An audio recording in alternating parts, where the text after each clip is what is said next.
Ready, set, art. Day-glow portraits. So this is inspired from photography pieces that show day-glow portraits. And in general, when you see these photos of these people decorated with the day-glow paint, because it's done in a dark room, the faces don't look like regular skin tones. It looks like blue. It has the highlights, the shadows, and then these midtones, and they look like they're in all tints and shades of blue for their actual skin tone. And then the other parts actually glow with the black light that's being used in the photograph.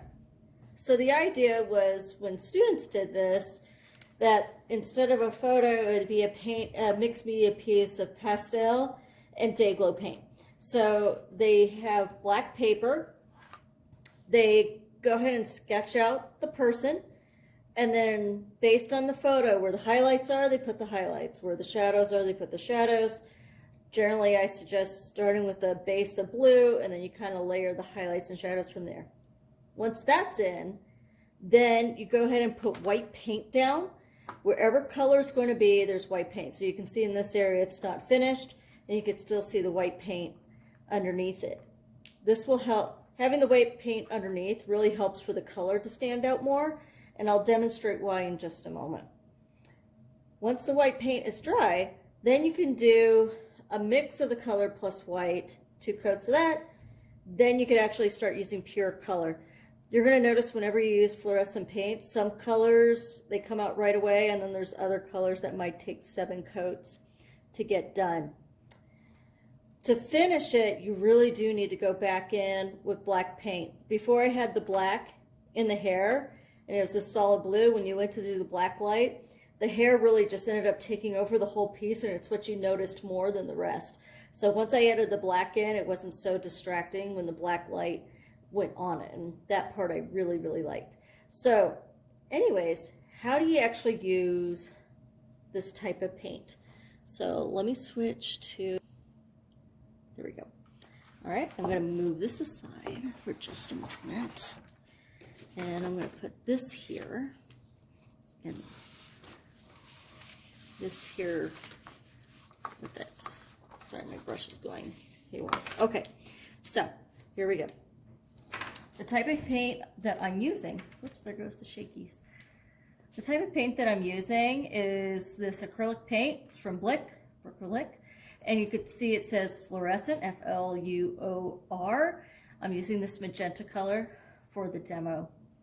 There are different other paints out there. Some are less opaque than others. I found that this one was pretty strong and easy to use. When you're ready to paint, I have white, the color, plus black. Now, the white is what I use as a base, but I want to show you what happens when you just use straight color. So here's my demo paper. If I just use straight color, you're going to notice that the binder in the fluorescent paint is different than the other paints, than your regular paints. So when you actually go to paint, it goes on very thin. You know, it's barely noticeable there. So what I like to do is have a base of white, and then you're going to do a mix of that color with white, and then finally end with the pure color. Now I left this part white here so you can see, well, why can't I just use the straight color right on top? When you put the straight color on top, because it's so transparent, or translucent I mean, you end up seeing still a lot of that white underneath. And so how do you get to that opaque stage? I think what you need to do is you put the 2 coats of white down, let it dry. Then what you could do is you take the white, whatever color you're using, take the white plus the color that you're using, mix with the white,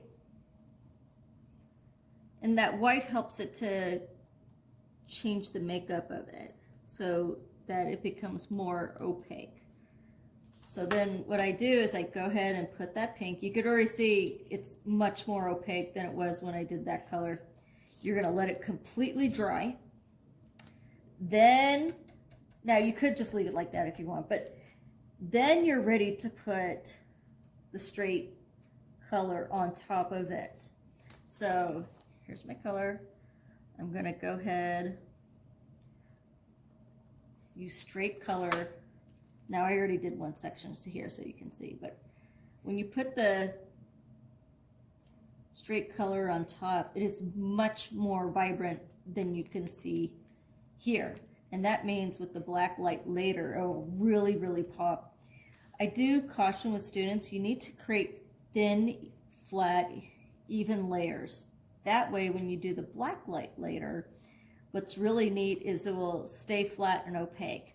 But if you just glop on the paint, and I understand why students do it, they think, well, why can't I just paint it on super thick? That way I don't have to paint a bunch of coats. Well, then it goes on really gloppy. It doesn't look nice. And when you go to do the black light, you end up seeing these weird shadows and streakiness caused from the texture, leaving it gloppy. So I don't really recommend doing that. You just, I know it's tedious, but you just have to do layers and let them dry in between each layer, and then you paint it nice and thin and it should be fine. The last step is doing the black. So to get those nice thin black lines, once everything's dry, you can do the black. So I have my black here, I have a smaller brush, and what I like to do is I get the brush a little bit wet, and I take the paint and I start spinning the brush out so it comes to a finer point. That way later when I go to actually do my lines, I can do them fairly thin. If it's too dry, and that happens, sometimes you have to go back and redo, then this way you can get nice thin lines. Sometimes what students do is they forget to spin it out, and so what happens is when you take the brush out, it's super gloppy at the end, and then when you try to go thin, it ends up being like that. Well, that may not be what you want. You might want really sharp, thin lines, and so that doesn't work. So going back to review, you want to make sure to spin the brush out so it comes to a fine point, just like that. All right, so review on the paint. You start with a white coat. Let it dry. Then, to get the layering of the paint just right, you're going to take your color plus white, do that tint. That's what tint means, is when you take pure color and add white. Paint one coat down. Let that completely dry. Due to demonstration purposes, I'm just moving on. So I'm going to now I can take my pure color, and when I go back on top, it will be much more vibrant and opaque like you see over here, because I realize I'm mixing now color on top, but you can see it will come out more opaque compared to if you just do thin color on top. Hope that helps. Thank you, and good luck.